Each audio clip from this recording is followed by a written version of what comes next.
Laid up with a fever so high I couldn't move, I asked my eldest son to bring me just a glass of water. I thought he would at least do this much, but what my eldest son brought me was a glass full of beer. Then he splashed that beer on me, who was in bed with a high fever. From the direction of the door, I heard a ha-ha laughter, and there she was, my son's wife, clapping and laughing. My eldest son was also laughing, holding the empty cup. I couldn't believe it.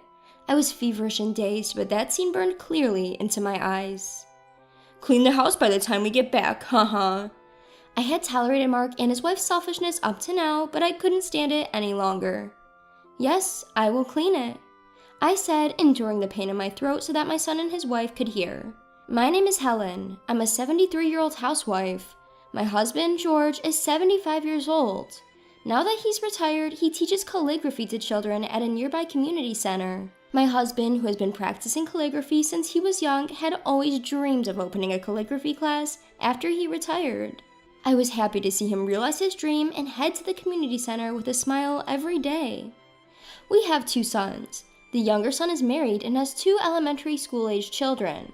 However, our 44-year-old eldest son was unmarried and living with us at home. He seems to be working part-time at a convenience store at night, but that's only about 4 days a week. He doesn't contribute any money to the household, and he's just living a lazy life. Both my husband and I have warned him several times, but our eldest son didn't listen. He's not gambling or in debt, and gradually my husband and I stopped warning him. Then one day, out of the blue, our eldest son suddenly said, "I got married," and brought his wife home. Without even greeting us, she barged in as if it was the most natural thing in the world, and from that day on, I had to prepare meals for her as well. I didn't mind preparing meals for my son's wife, but she didn't help at all, nor did she clean up after meals. She didn't even say thank you, and she even demanded a cup of coffee after dinner. My husband, unable to watch any longer, harshly warned our eldest son and his wife, who then stopped making unreasonable demands in front of my husband. However, when my husband wasn't around, she started making demands like, "Mother-in-law, please take this dress to the cleaners for me." I thought she was being too selfish, and when I warned her, my son took her side. "It's just something you can do on your way to shopping. Don't be so stingy," he would say. However, our son doesn't contribute a penny to the household. Even though we're feeding him and his wife for free, I thought it was unreasonable for them to demand more, and I was considering whether or not to talk to my husband about it. However, not wanting to witness a parent-child quarrel, I decided to wait and see a little longer, and so I held back again today, and as per my daughter-in-law's request, I took her clothes to the cleaners. My husband and I usually visit our second son's family in Canada about twice a year. We were planning to visit again during the upcoming week-long federal holiday. Since we visit frequently, and they also occasionally come to visit us, our grandchildren have become very fond of us. We have already bought the toys that our grandchildren love as gifts, and we're planning to buy a roll cake as a souvenir on the way. When we visit our second son's family, we often take the sleeper train rather than a plane, enjoying the scenery along the journey. While the view from the plane is great, now that we have more leisure time, taking the train suits us better. The day before our visit, feeling unusually excited, I went shopping after seeing my husband off to his regular calligraphy class. On my way back from shopping, I stopped by a cake shop where they were selling handmade cookies. I figured the cookies would last longer than the cake, so I bought some for the grandchildren. As I made my way home, picturing the delighted faces of the grandchildren, it began to drizzle. I hurried home, but the rain gradually became heavier. I decided to stop by a nearby convenience store to buy an umbrella, but by the time I arrived, my clothes were soaked. I considered waiting out the rain at the convenience store, but not knowing when it would stop and wanting to warm up my chilled body in a hot bath, I bought an umbrella and hurried home. When I got home and was about to take a bath, my eldest son's wife came in and said, "Helen, are you about to take a bath? I have to go out now. Let me use the bath first." "Helen, please start preparing dinner early." And she closed the bathroom door. Even though it's not her house, I changed clothes and started preparing dinner, trying to ignore her. While preparing dinner, I started sneezing. It would be bad if I caught a cold right before our departure tomorrow, but my eldest son's wife, who had long been in the bath, did not come out for over an hour. The next morning, the day we were supposed to visit our second son's family, I woke up feeling sluggish. My throat hurt and my nose was running. When I checked my temperature, it was 100 degrees Fahrenheit. It seemed that I had indeed caught a cold in yesterday's rain. I told George to go alone this time because I didn't want to pass my cold on to the grandchildren. George suggested that we cancel the visit, but we already had the sleeper train tickets. We also had the toys we bought as gifts for the grandchildren, so I wanted George to visit our second son's family, even if it was just him. I gave him the cookies I bought at the cake shop the day before. Despite George's concern, I reassured him that it was just a slight fever and a minor cold, and that I would be okay after taking some medicine and resting at home. George usually doesn't talk much to our eldest son and his wife, but that day he told them I was feeling under the weather and made them promise to take care of the housework. After seeing off George with a smile, I was about to go back to bed when I heard my eldest son and his wife talking. Ugh, such a hassle. It's just a cold, right? But now that Dad's gone, we can be free for a while. I couldn't believe this was coming from the people who were living in our house without contributing to the expenses, but it was the usual for them. You do realize the only reason you're able to live here is thanks to your father, right? When I pointed this out, my eldest son Mark and his wife seemed to take offense, retorting, "We're doing you a favor by living with you in your old age." And that's right, normally everyone would hate to live with their in-laws, the daughter-in-law added. It's ironic, as they're the ones who moved in with us without being asked, yet they act as though they're doing us a huge favor. Despite feeling sluggish and wanting to rest early, I ignored their remarks and returned to my room. That evening, my daughter-in-law came into my room and woke me up. "Mother-in-law, you're not planning on skipping cooking just because you're feeling a little sick, are you? You know I can't cook, right?" Telling your mother-in-law to cook because you can't isn't something a 35-year-old woman should say. I'm feeling sick and I want them to figure out their meals by themselves. Even my husband should have warned them before leaving in the morning. I tried to ignore them and go back to sleep, but my daughter-in-law won't leave the room. I thought it would be better to eat something light and take medicine, so I forced myself to get up and head to the kitchen to prepare some food. As I was preparing the meal, Mark came home. Despite seeing me in the kitchen wearing a mask, he didn't utter a word as if it was the most normal thing in the world. Not only that, but he also demanded, "Hey, the bath isn't ready yet." It doesn't matter to Mark and his wife whether I'm sick or not. Knowing they wouldn't listen anyway and wanting to rest as soon as possible, I finished preparing the meal and went to prepare the bath. When I returned to the living room, Mark and his wife were having a lively conversation while eating. "We're going on a trip abroad the day after tomorrow, so please don't spread your cold to us." Surprised by their sudden mention of a trip abroad, I ate a light meal in the dining room, away from the warm living room as my daughter-in-law suggested. In the living room, the couple was excited about their upcoming trip abroad. Mark is taking time off his part-time job, and they're going on a 3-week trip to Europe. I hadn't heard anything about them going on a trip abroad, but I was grateful that they wouldn't be home starting from the day after tomorrow. On the morning of the day Mark and his wife were about to leave for their trip, my cold had worsened to the point where I couldn't get out of bed. When I measured my temperature with the thermometer, I had nearly a 103-degree Fahrenheit fever. I was thirsty, but my headache was so severe that I couldn't even lift my head. In this state, Mark came to me. "Hey, cook us some food. You can still cook even if you have a cold." Tears welled up in my eyes at the sight of my son telling his sick mother to cook. "Eat out," I managed to say. At my words, Mark frowned, but said nothing and started to leave the room. Before he left the room, I asked him to bring me a glass of water. I thought he would at least do that much for me, so I waited, but what Mark brought me was a glass full of beer. And he splashed that beer all over me, who was bedridden with a high fever. From the direction of the door, a loud laughter echoed. When I turned to look, it was my eldest son's wife, clapping her hands in amusement. In front of me, my eldest son Mark was also laughing, holding an empty cup. It was unbelievable. Although I was dazed with fever, that sight was burned clearly into my memory. "Make sure you clean the house before we get back, haha," I had tolerated Mark and his wife's selfishness up to now, but I couldn't stand it any longer. "Yes, I'll keep it clean." I mustered the strength to say loud enough for them to hear, despite the pain in my throat. After that, Mark and his wife cheerfully left the house. I didn't even have the energy to wipe the beer-soaked mess from my face, and I fell asleep as I was. When I woke up, I felt somewhat refreshed. With a groggy head, I remember being splashed with beer by Mark, but surprisingly, I didn't feel sticky at all. The covers of my beds were also changed. Just as I was questioning what happened, my husband George came in with a basin. Seeing me sitting up, he placed his hand on my forehead and asked, "Are you okay?" "Why is George here? Wasn't he supposed to be with our second son's family?" I tried to ask but couldn't voice it out. Noticing my confusion, George began to explain. He had taken a sleeper train to visit our second son's family, but he was worried about me and decided to return early. He didn't trust Mark and his wife to take care of anyone. Our second son's family also suggested he should hurry back, so he flew home. When he arrived, he found me lying exhausted in bed with a strange smell of beer lingering around. He quickly cleaned my face with a damp towel, tidied up the area, and cared for me while I slept for a full day. When George asked me what had happened, I tried to explain, but my voice failed me. The memory of being splashed with beer by Mark brought tears to my eyes. Seeing this, George brought me some water and said, "Sorry, I shouldn't have asked you now. Just rest for now." He then went to prepare me some porridge. It turned out he had prepared the porridge so it would be ready whenever I woke up. The kindness of George brought tears to my eyes again.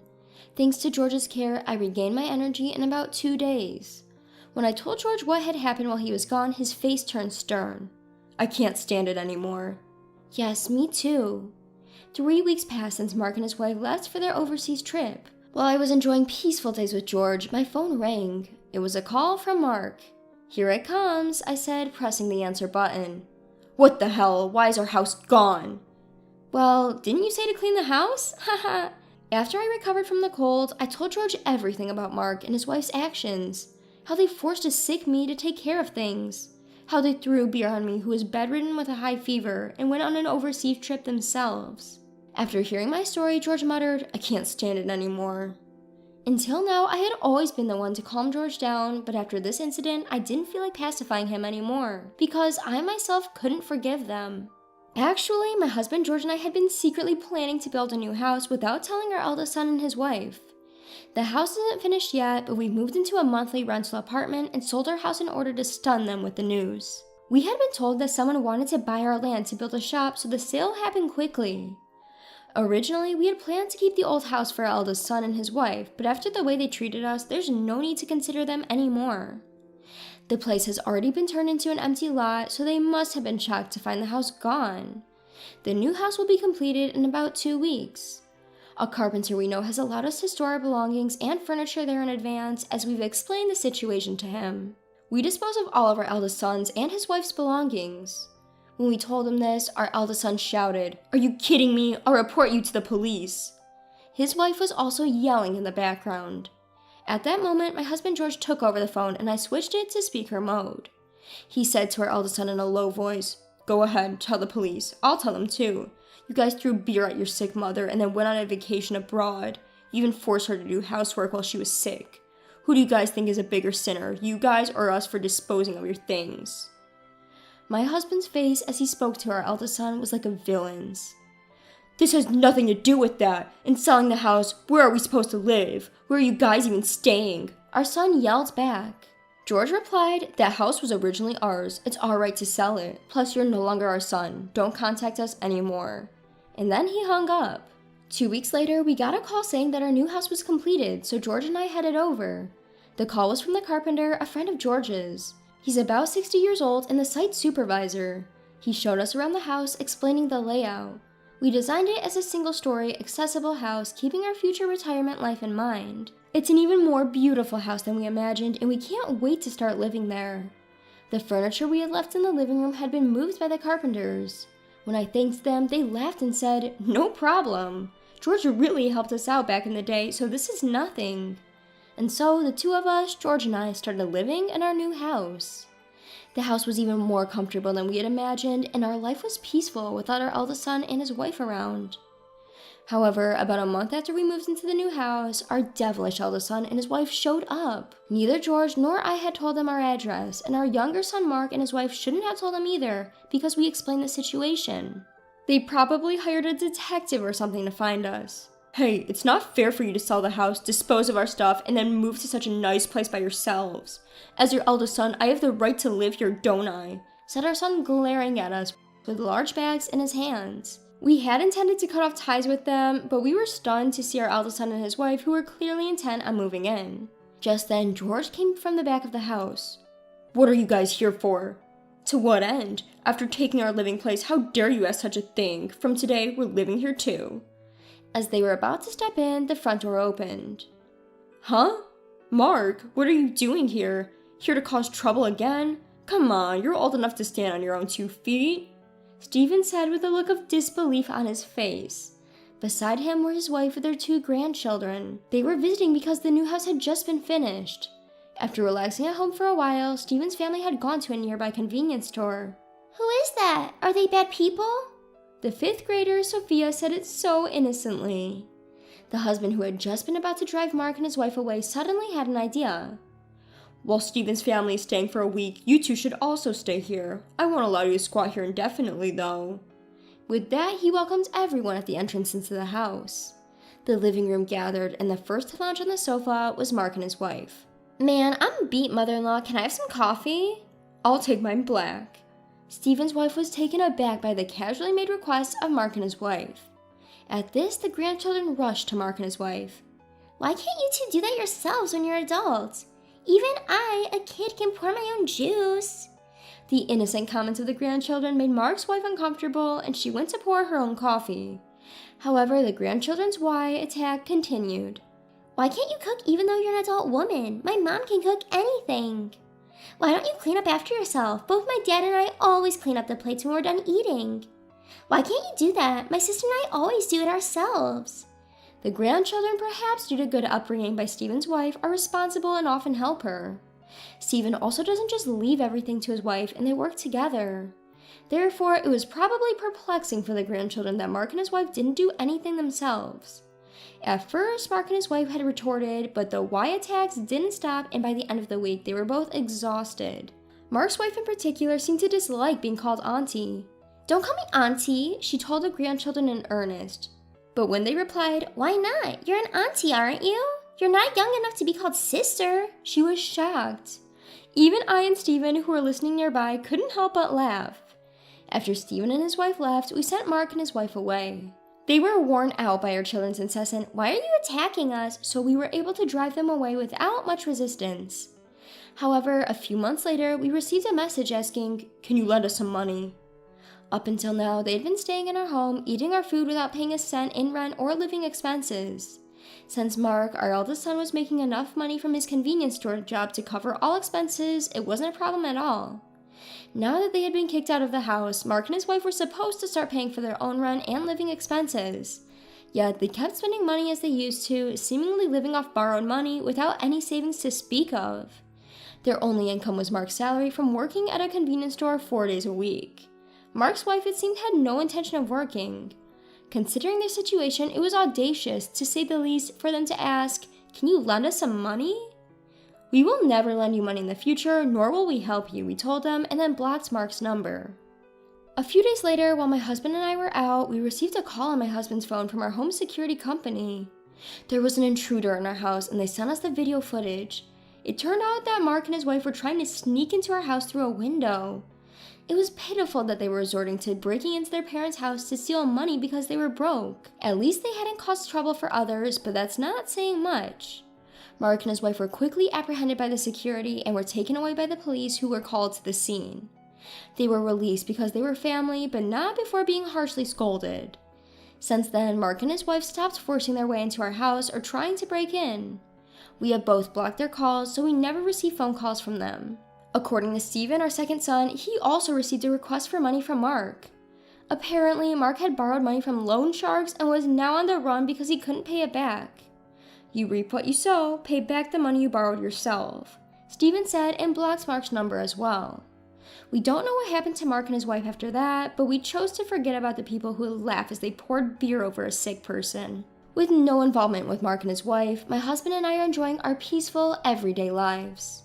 My husband used to teach calligraphy classes at the nearby community center, but now he teaches at home in a room we designed for that purpose. When Steven and his family come to visit, the grandchildren and other children take calligraphy classes together, and they seem to be having a good time making friends. I am grateful for these peaceful days and am making the most of each day.